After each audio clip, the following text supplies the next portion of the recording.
Luke chapter 14, beginning in verse 25 through to 35. These are the words of God. Now great crowds accompanied him. And he turned and he said to them, "If anyone comes to me and does not hate his own father and mother and wife and children and brothers and sisters, yes, even his own life, he cannot be my disciple. Whoever does not bear his own cross and come after me cannot be my disciple. For which of you, desiring to build a tower, does not first sit down and count the cost, whether he has enough to complete it? Otherwise, when he has laid a foundation and is not able to finish, all who see it begin to mock him, saying, 'This man began to build and was not able to finish.' Or what king, going out to encounter another king in war, will not sit down first and deliberate whether he is able with 10,000 to meet him who comes against him with 20,000? And if not, while the other is yet a great way off, he sends a delegation and asks for terms of peace. So therefore, anyone of you who does not renounce all that he has cannot be my disciple. Salt is good, but if salt has lost its taste, how shall its saltiness be restored? It is of no use, either for the soil or for the manure pile. It is thrown away. He who has ears to hear, let him hear."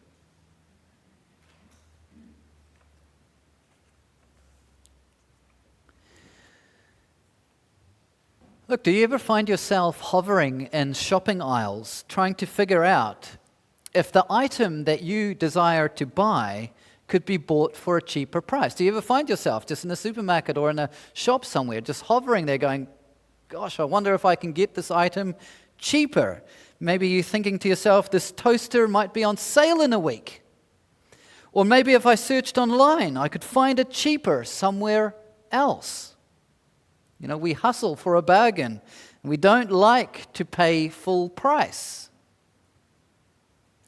The trouble is, we apply the same mentality to Christian discipleship. We tend to look for Christian discipleship at a discounted price. We want Christian discipleship, but we don't like to pay full price. If so, we might be shocked to discover that Christian discipleship never goes on sale. There is never a sale. There is never a discounted price. The price has been set, and the price has been named, and Jesus named that price. Any one of you who does not renounce all that he has cannot be my disciple. By any estimate, that is a hefty price tag. By any measure, that is costly. So we're going to spend some time thinking about the cost of Christian discipleship. What did Jesus mean by this cost? And are we prepared to pay this cost should Jesus demand it? What did Jesus mean by this, and are we prepared to pay it if Jesus demands it? For starters, we know Jesus was not in the slightest embarrassed or cagey to mention this cost of discipleship. The text tells us that a massive crowd had formed around Jesus, right? There's a massive crowd, probably numbering in the thousands. And it's to this massive crowd that Jesus unashamedly teaches this cost of discipleship. He's not embarrassed to name it at all. And we have to get this. Jesus was upfront about the cost. He's not looking to trick anybody into Christianity with pleasant promises. God has a wonderful plan for your life, and then whack you with more difficult and inconvenient truths later on. That is not Jesus' style. He is refreshingly honest and transparent right from the start. Any one of you who does not renounce all that he has cannot be my disciple. Of course, this kind of transparent honesty, to do this, to approach people this way, Jesus would have been taking a massive risk that he might be losing a significant portion of his crowd, his fame, and his popularity. Much of the crowd may only be following him at this point because he had a reputation, right? He had a reputation as a miracle worker, and the crowd's thinking, what will he do next? Or he had a reputation as a prophet. What on earth is he going to say next? Or he had a reputation as a popular voice against the religious establishment. What theological hand grenade is he going to lob at the Pharisees next? That is to say, many in the crowd may only be there because they found Jesus to be a curiosity, an entertaining person, a disruptor.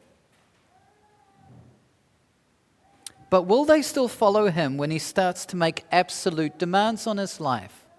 They might be there for all the pleasantries that they enjoy and all the entertaining things that they see, but will they follow Jesus? Will they still be in the crowd when Jesus starts to make absolute demands upon their lives? Demands like anyone who does not renounce all that he has cannot be my disciple. Will they still follow Jesus when the true cost of following Jesus has been laid bare?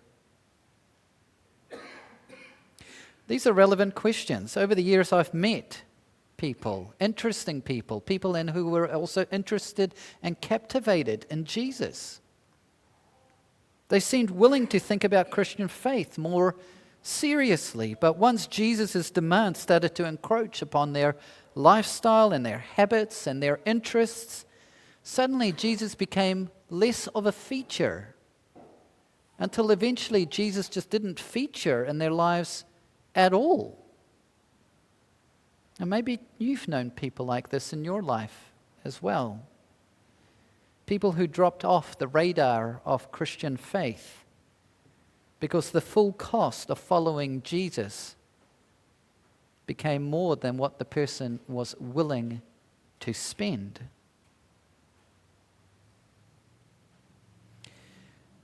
At this point, it might be good for us to ask about the full cost of following Jesus. What is the cost of following him as his disciple?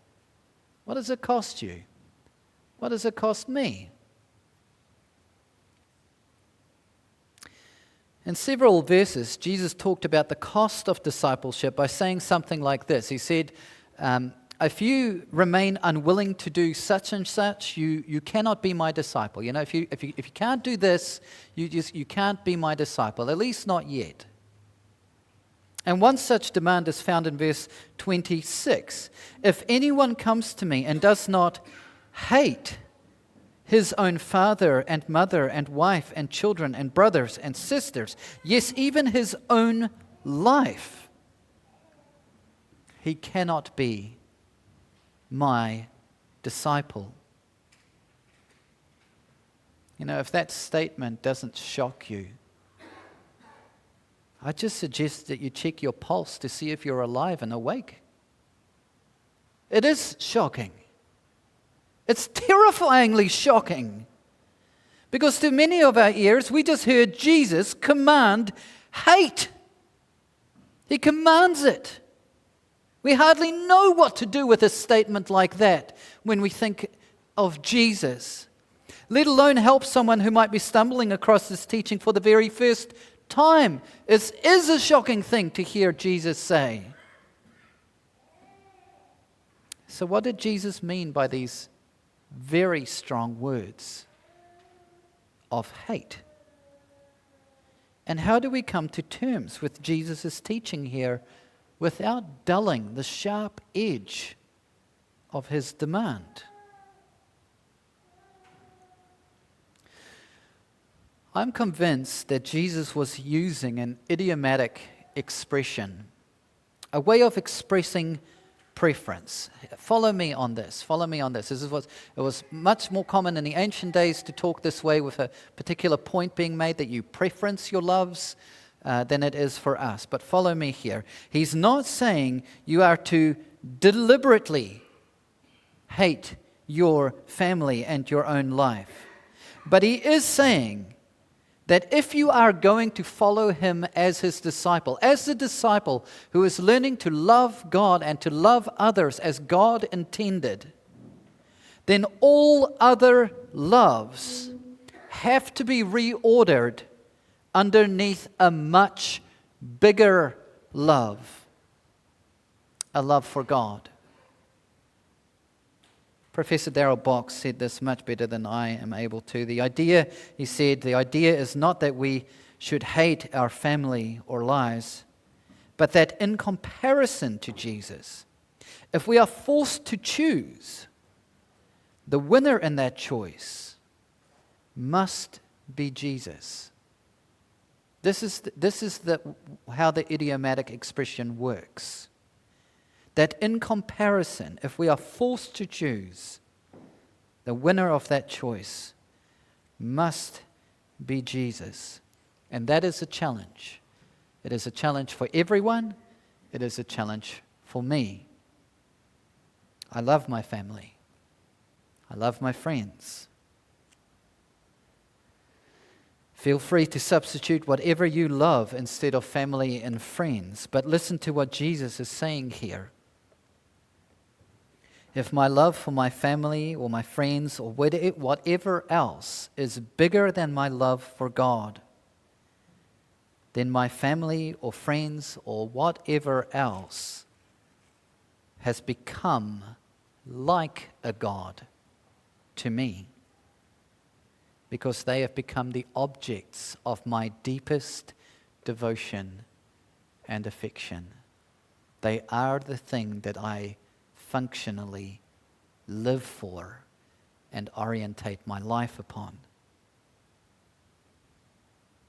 But let me also suggest to you that this point is challenging for our younger people to hear. Our teenagers, our young adults. The stories that they see and hear on their screens talk about the goodness of love, and a love fully expressed. Love a boy, love a girl. Be caught up in a love that will capture your heart. A love which you would gladly lose yourself in. You know, the pop group LANY brood over this kind of love.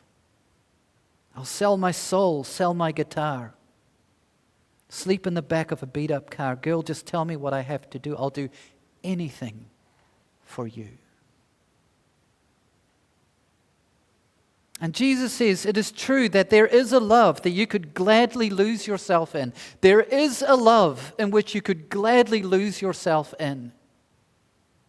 A love for which you would do anything. The trouble is, we scarcely imagine that love is meant for God. We can scarcely imagine that love is meant for God. And so we find substitutes. We give our best love to a lover. We direct our highest love toward family.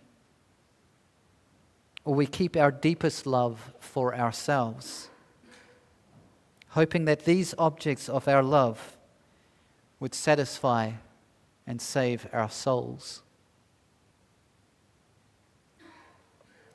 But Jesus demands, as a cost of discipleship, that we rethink and reorder our loves.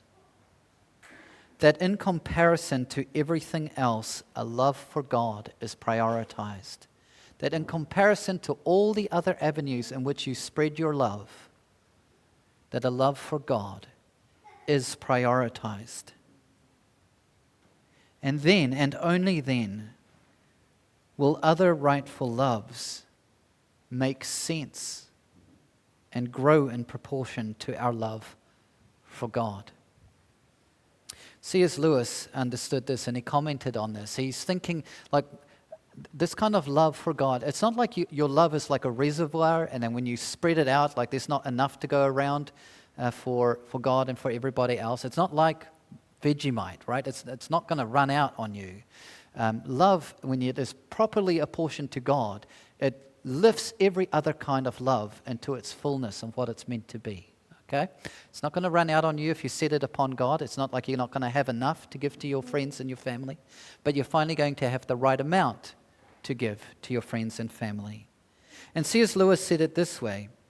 He said, "Insofar as I learn to love my earthly dearest at the expense of God and instead of God, I shall be moving toward the state in which I shall not love my earthly dearest at all. When first things are put first, second things are not suppressed, but increased. When your love for God is full, all the other loves rise with it. They are not diminished, they rise with your love for God." And this has always been true. Even from ancient times, when Old Testament believers were learning what it means to love and to follow God, God said to them, "You shall have no other gods before me." Another way to faithfully express this is, "You shall have no other loves greater than me." You shall have no other loves greater than me. And Jesus was making the same demand as a cost of your discipleship. He's making the same demand. He's demanding exactly what God demands in the first commandment.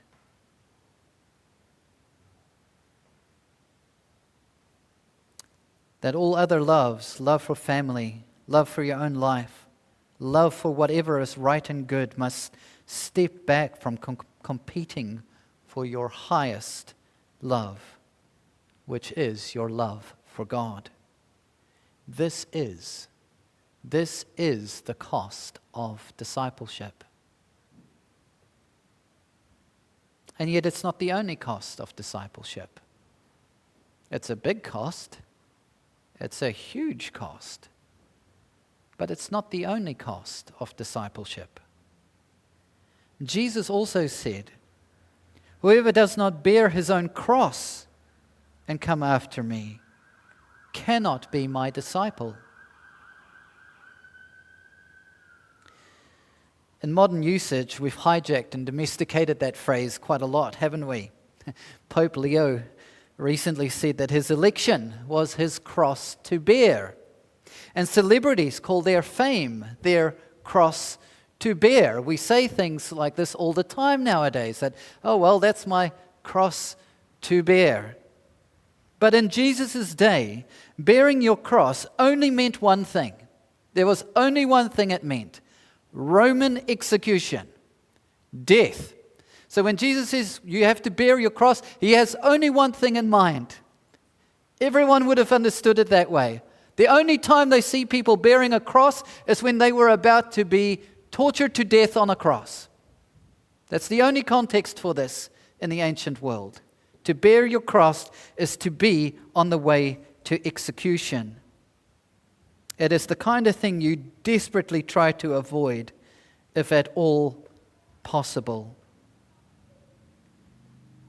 And here Jesus says, if you're thinking about being his disciple, just keep in mind, it's a journey that may end in martyrdom, death for the sake of loyalty to Jesus. And a number of Jesus' very first disciples were, of course, martyred for their loyalty to him. Going by history and a bit of tradition, 11 of the 12 apostles were brutally executed, martyred for their faith, and only John seems to have made it to old age, and not a pleasant one either. He was living in exile on a little island of Patmos. So there is a sobering quality to Jesus' demand here. The cost of discipleship is this: if or when hard times come, and even death is threatened, would you carry that cross? Would you carry it? Would you be willing to endure it in loyal love for Jesus? And these are serious questions, isn't it? These are serious questions, I think. And perhaps in the West we don't feel hard times as sharply on account of being a Christian. At most we receive a bit of jesting or mocking at work. You know, those workmates that prod you and like, oh, you're that Christian guy, and you know, a bit of that. Maybe a jab here and there in the media. Maybe some strained family dynamics because your sincere faith now presents a gentle challenge to those in your family who do not yet believe. But in other parts of the world, to become a disciple of Jesus comes at a tremendous cost. There are places where families would vigorously disown their own family members who became disciples of Jesus. They would simply exclude you, put you on the street. Entire communities would reject disciples of Jesus, and some would pay the ultimate price, murdered for being a disciple of Jesus. Perhaps hundreds of Nigerian believers died in the last fortnight on account of their faith. This happens around the world every day. People who pay the ultimate price for being a disciple of Jesus.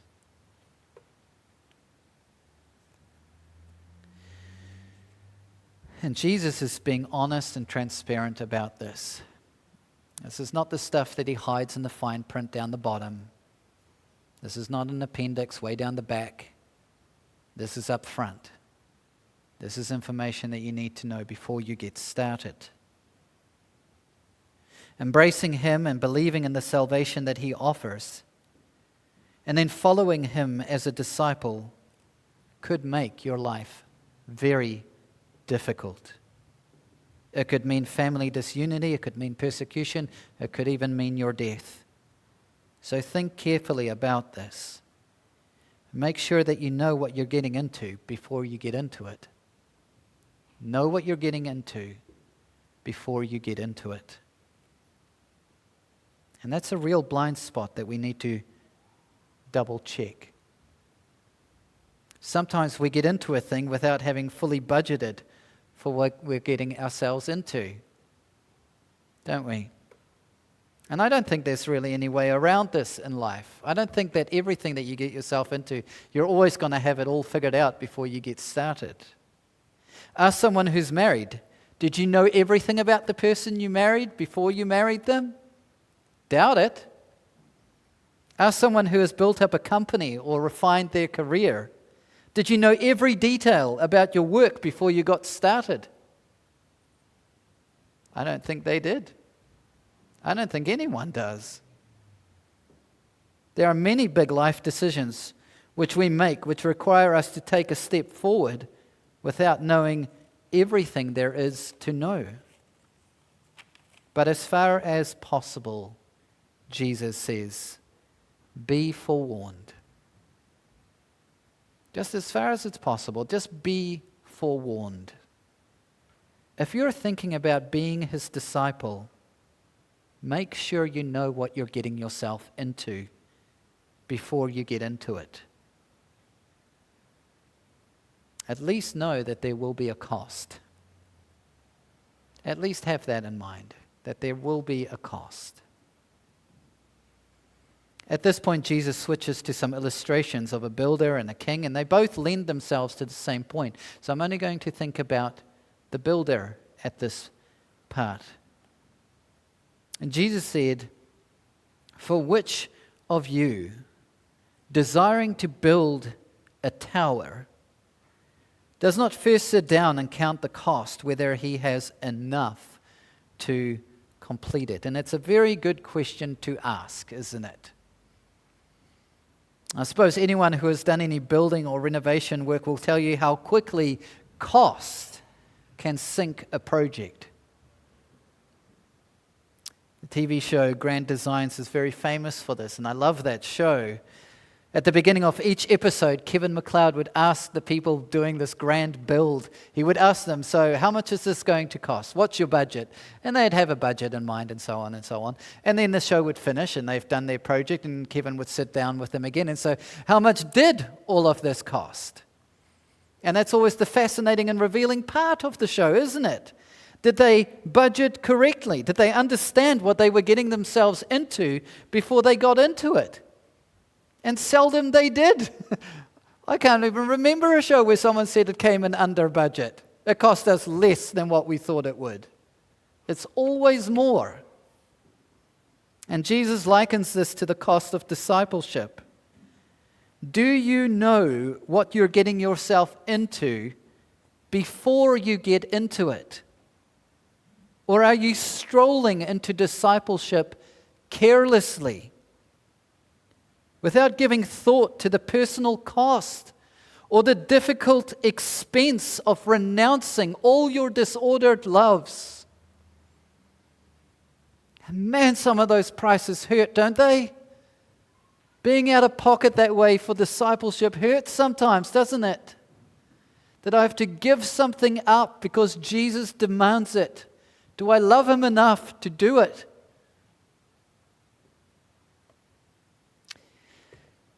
John Bunyan's Pilgrim's Progress captured this very vividly. There, Christian started out his discipleship journey accompanied by the character Pliable. Pliable loves all the good promises of Christian faith, but he has no stomach for difficulty along the way. He wants all the good things of Christianity, but none of the bad, none of the difficulty. And that difficulty is depicted in a swamp. As soon as Pliable fell into difficulty, he protested ever so angrily. Is this the happiness you have been telling me about all the time we have been together?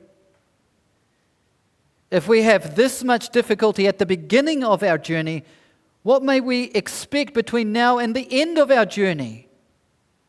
If I get out of this swamp alive, you can have your brave country, which is heaven and salvation, that you are so fond of talking about without me. You can have it without me. I'm done. To which Bunyan added this little bit. So away he went. Christian never saw him again. It's tragic, and that is the point. Jesus explained there is a cost to Christian discipleship, and that cost includes difficulty.